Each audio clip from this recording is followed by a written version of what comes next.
10월 13일 목요일 오늘 나온 더구루 기사를 생생하게 전해드리는 더구루 런치박스 시작합니다.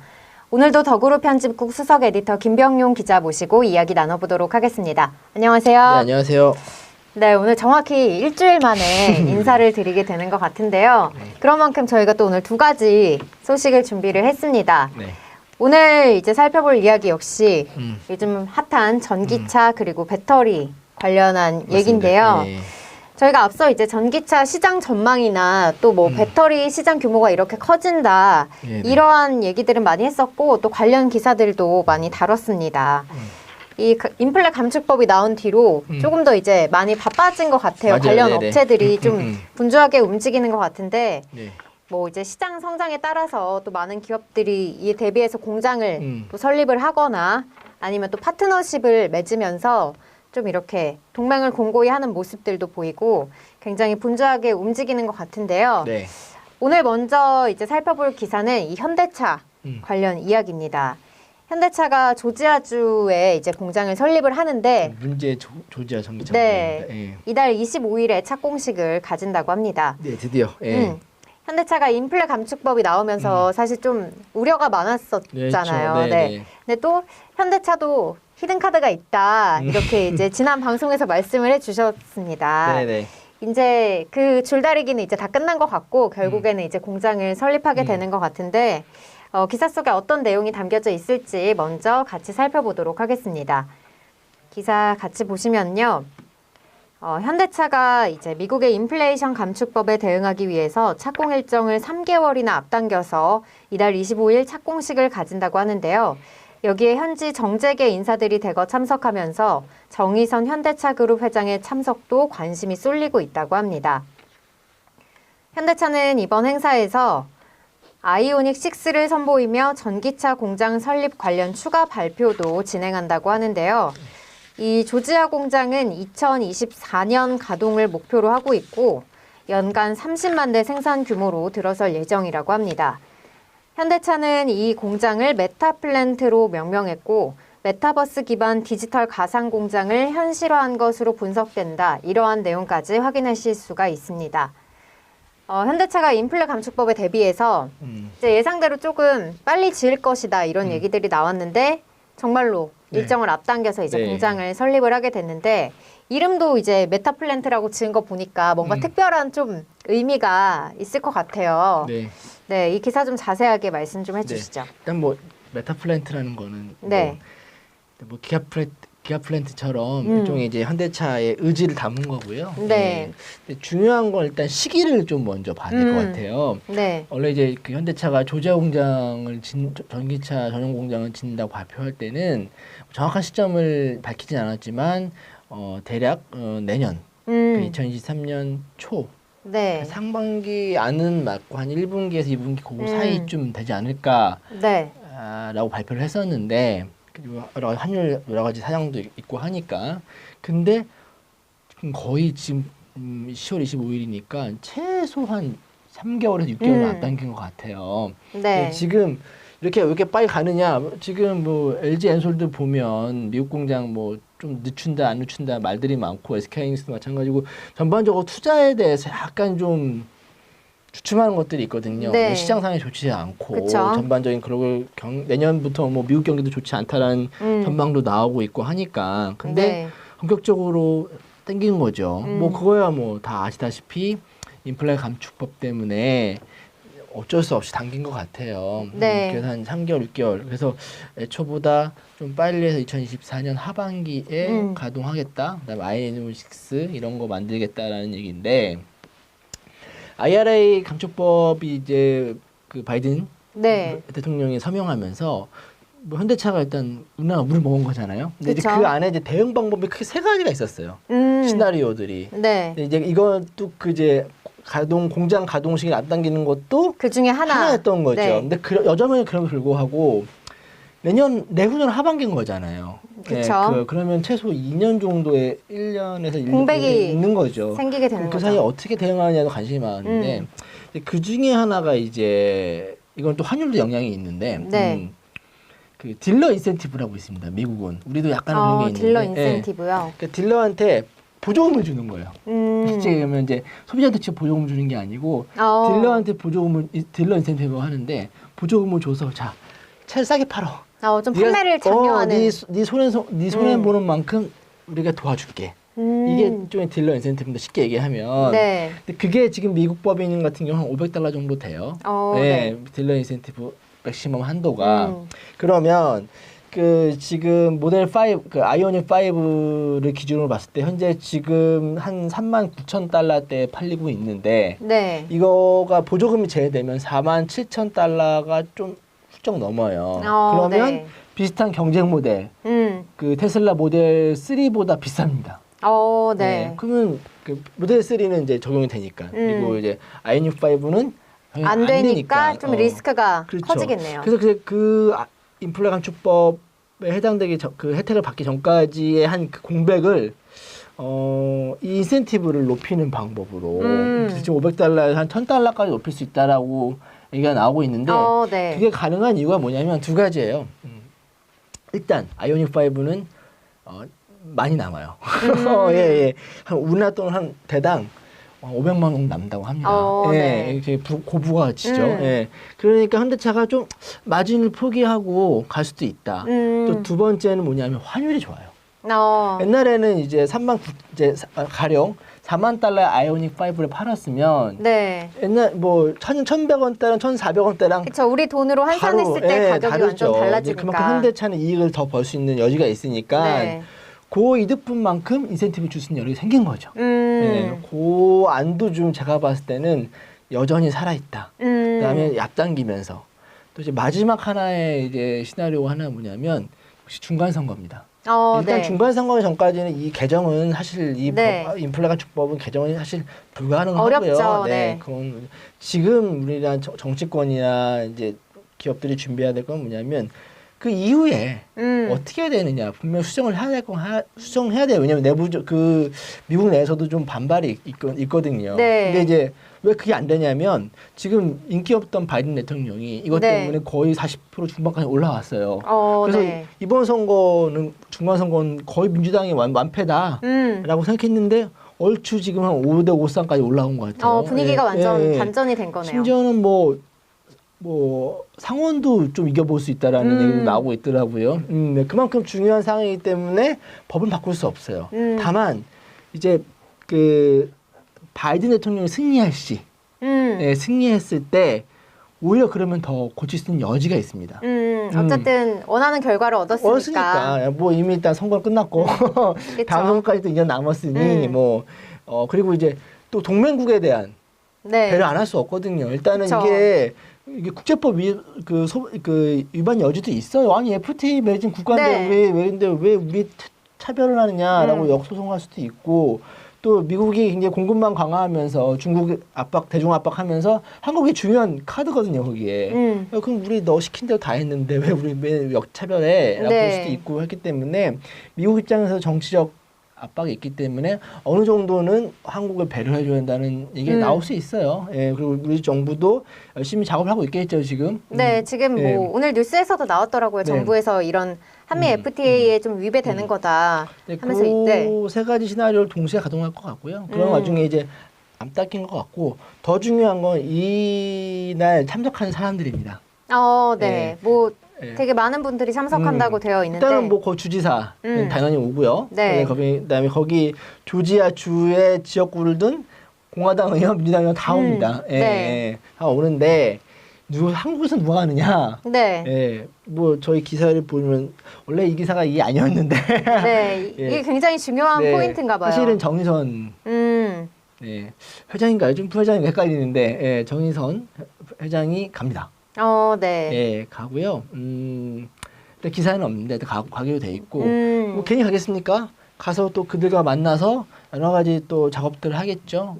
아마 가서 단순히 사실 뭐 공장 하나 짓는데 총수까지 갈 필요는 없거든요. 근데 그만큼 의미 있는 자리고 거기 가서 여러 가지 이제 그 미국 정치권 조야 인사들 만나면서 이 지방선거, 그러니까 중간선거 이후에 여러 가지 현대차의 특혜 조항에 대해서 논의를 할 것 같고 어느 정도 그 참석하는 그 정치권 인사들과 교감을 나누지 않을까. 그러니까 네. 단순히 리본만 자르러 가는 건 아니다. 아니죠. 네네네. 그래서 굉장히 좀 현대차 내부에서도 이날의 세레머니를 되게 좀 관심 있게 보고 있고 뭐 10월 25일이고 얼마 뒤에 바로 중간선거가 있으니까 네, 그쵸. 그거를 대비하기 위한 큰 움직임이 아닐까라고 볼 수 있습니다. 네. 아무튼 그 현대차에서 이제 인플레 감축법에 대비해서 좀 여러 가지 시나리오로 이렇게 작업을 하고 있다. 네. 네, 이렇게 말씀해 주셨습니다. 이어서 다음 기사를 보도록 할 텐데요. 이 에코프로가 어센드 엘리먼츠와 재활용 배터리 소재 확보를 위해서 MOU를 체결했다. 이러한 내용의 기사인데요. 이제 기사를 뭐 간단하게 이제 요약을 하자면은 이 에코프로가 어센드 엘리먼츠에서 소재를 받아서 전구체나 양극활 물질로 재탄생을 시키고 그렇죠. 네네. 네, 그리고 또 이거를 다시 SK온에 공급을 해서 배터리 재활용 순환 체계를 구축한다. 네, 이러한 내용이 핵심인 그런 기사입니다. 네네. 이제 제가 그 성일하이텍 인터뷰에서도 느낄 수가 있었는데 북미에서 요즘 이 배터리 재활용이라고 하죠. 네네. 이 배터리 재활용 산업까지도 많은 좀 투자를 하고 있고 이렇게 되면서 이제 전체적인 좀 배터리 서플라이 체인을 구축하려고 한다. 이러한 움직임들이 나타나고 있다고 하는데 네네. 이 북미에서도 라이사이클이나 이 레드우드 머티리얼즈 같은 이런 전문가들 잘 하시네요. 네, 이런 회사들이 있는데 네. 이 어센드 엘리먼츠 이 네. 회사는 또 어떤 뭐 회사인가요? 생소한 회사인데 국내에 네. 알려진 거는 이제 SK 에코 플랜트라고 해가지고 예전에 SK 건설이죠. 네. 그 기업이 지분을 인수하면 투자하면서 아마 단일 대주주로는 최대주일 겁니다. 네, 단일 네. 주주로는 SK 에코 플랜트가 투자하면서 국내에도 알려졌고 또 제규어 랜드로버도 투자를 했어요. 네, 네. 이 회사에 대해서 이 회사는 어떤 회사냐? 간단해요. 그러니까 회배터리를 파우더로 만든다고 그죠? 예. 네. 분말가루를 지난번에 그 성일하이텍도 네. 말씀드렸지만 회배터리를 기술을 이용해서 추진 기술을 이용해서 일단 파우더를 파우더를 네. 만들어요. 예, 블랙 파우더를 만드는. 거기서 이제 배터리 소재인 뭐 니켈 이런 것들을 뽑아내는 추출 기술이 있습니다. 근데 그래서 이들은 본인들 단순히 재활용 업체가 아니라 업사이클링 업사이클링. 예, 그걸 추출해서 다시 배터리 재료를 만든다고 해가지고 와 우리는 단순히 재활용하는 게 아니라 아예 새로운 사이클, 그러니까 리사이클, 재활용 이상이다. 그래서 업사이클이라는 표현을 많이 쓰는데 업사이클 업체라고 소개하고 그만큼 이제 기술력이 뛰어나다는 걸 강조하고 있죠. 그래서 이제 SK 에코플랜트가 최근에 이제 뭐 신사업 차원에서 그 폐 자원 활용 사업을 강화하고 있어요. 뭐 네. 가령 이제 호주의 테스 그 업체 같은 경우는 배터리뿐만 아니라 폐 가전 제품들 이런 데를 통해서 전체적인 재활용하고 있거든요. 그 업체도 인수를 했고 또 에세먼트도 최대주주로 갔던 업체고요. 그러면 이 업체랑 에코프렌트랑 무슨 상관이 있을까? 근데 에코프렌트는 아시다시피 에코프로는 양극재 1위 기업이죠. 네, 그렇죠. 양극재 1위 기업이기도 하고 최근에 이제 북미 투자 시장이 좋지 않고 그런데 불구하고 네. 지금 거의 북미에 한 2조 거의 3조 가까운 돈을 투자하다고 밝혔어요. 네, 네. 그만큼 뭐 진짜 좋은 업체인데 네. 이 업체가 쉽게 얘기하면 어센드 엘리먼츠의 그 소재를 갖고 와서 양극재를 만든다는 구조입니다. 근데 이건 또 어디에 또 연관이 있냐면 에코프로가 북미 투자를 하게 된 가장 큰 원인은 SK온과 4D 합작사업, 블로발이라고 하죠. 블로발 SK에 납품하는 것이 주요 목적이거든요. 그래서 이 에코프로가 SK온이랑 되게 가깝거든요. 그런 공급망도 강화하면서 왜냐면 또 어세먼트가 SK 에코플랜트의 일대 주주이기도 하고 전체적으로 SK 그룹 네. 그 미국에서 북미 사업 배터리 사업을 강화하는 차원에서 이런 에코프로랑 그다음에 어센드 얼리먼츠의 이런 MOU도 이루어진 게 아니라고 추정해 볼 수 있습니다. 그러니까 약간 이해관계에 따라서 이러한 동맹이 구축이 됐다. 이렇게 얘기는 좀 조심스러운 얘기인데 SK온이 좀 고민이 많아요, 사실은. 북미에 투자를 많이 하고 있고 포드랑도 하고 있는데 뭐 이걸 보시는 분들을 위해서 말씀드리면 일단 자금 문제가 있고요. 생각보다 이게 돈이 많이 들어간 상황이거든요. 네. 네. 근데 이제 또 시장 상황상 또 IPO가 쉽지 않은 상황이에요. 그렇죠. 그래서 자금에 좀 문제가 있는데 뭐 그런 문제도 있고 또 수율 문제도 있습니다. 네, 그래서 수율이라고 하면 이제 생각보다 배터리 좋은 이제 생산했을 때 불량률이 좀 높다는 거예요. 그쵸. 그래서 고민이 많고 그래서 포드가 이래저래 포드도 고민이 많대요. 과연 1, 2 공장까지는 같이 했는데 지금 GM이랑 포드가 전기차 없어서 못 팔거든요. 테슬라를 따라잡아야 되는데 없어서 못 팔아요. 그 이유가 뭐냐면 차를 못 만드는 게 아니라 배터리가 없어요. 포드도 그래서 좀 고민이 많다고 하더라고요. 이거 SK만 믿고 갈 수 있어? 근데 그런 과정에서 SK가 클라이언트를 잡기 위해서 공급망을 강화하고 있다라고 보시면 될 것 같고요.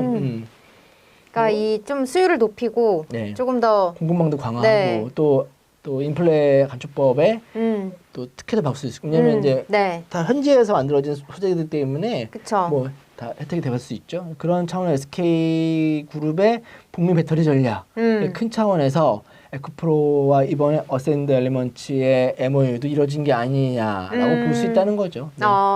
뭐 확정은 아니지만 그렇게 추정해 볼 수 있다. 충분히 가능합니다. 그렇게 말씀을 해주셨고 그리고 이런 흔들은 SK 그룹이 전반적으로 좀 가지고 있는 배터리 사업에 대한 고민을 해결하는 하나의 뭐 과정들이라고 볼 수 있을 것 같습니다. 어쨌든 SK도 이제 앞으로 나아가기 위한 좀 발전을 위한 이런 준비 단계에 있다. 이렇게 보면 되겠네요. 그리고 이제 또 기사 하나를 더 살펴볼 텐데요. 이제 우리 배터리 3사들이 북미 시장에 많이 진출을 하지 않았습니까? 이 인플레 감축법 때문에 조금 더 이제 뭐 다 같이 움직이는 그런 모습들이 있잖아요. 뭐 소재 회사들도 따라가고 뭐 재활용 회사들도 따라가고 이런 모습인데 이 에코프로도 해외 투자를 아마 많이 하는 걸로 알고 있거든요. 이 투자 현황도 좀 짚어주시죠. 아까 그 말씀드린 것처럼 그 보면 에코프로도 있고 에코프로 BM도 있고 되게 많아요. 많은데 뭐 지금 열심히 지금 자금 수혈을 하고 있어요. 근데 이제 보면 에코프로 BM 같은 경우는 보면 지금 국내, 북미, 유럽 합쳐가지고 한 2조 8천억 정도 투자한다고 밝혔고요. 그래서 뭐 양극재 생산량을 약 48만 톤 정도 늘린다고 하고 있어요. 그다음에 뭐 그래서 뭐 지금 헝가리에도 지금 짓고 있고, BMW 또 저희 기사 보시면 알겠지만 그 BMW 공장 인근에 또 짓고 있고요. 그러니까 북미뿐만 아니라 유럽에도 짓고 있고, 그래서 뭐 그 에스타일 SK온이 주요 공급처거든요. 그래서 그 업체들이 가 있는 곳들은 다 가일 수 있습니다. 그래서 에코프로 BM은 뭐 저보다 다 아실 거예요. 투자하신 분들은 그 2차전지 소재 업체 중에서 정말 손꼽히는 강자 중에 하나고요. 좀 지켜볼 필요가 있을 것 같습니다. 근데 여기까지 해서 이제 이 현대차 인플레 감축법 관련해서 어떻게 대응을 하고 있는지 그리고 이번 조지아주 공장 설립에 좀 어떤 의미들이 있는지 함께 짚어봤고요. 또 이제 다음 기사로는 이 에코프로가 어센드 엘리먼츠랑 계약을 하게 되면서 또 SK온과 또 어떠한 연관이 있는지 그리고 SK온의 배터리 지금 사업이 어떻게 되고 있는지 또 에코프로가 해외에 어떻게 투자를 하고 있는지까지 함께 살펴봤습니다. 오늘 내용 좋으셨다면 구독과 좋아요 부탁드리고요. 저희는 또 내일 11시 반에 방송 계속 되니까요. 많은 참여 부탁드리겠습니다. 오늘도 네 분이 함께 해주셨네요. 그리고 이제 뭐 많이 댓글이 이제 화질이 안 좋다.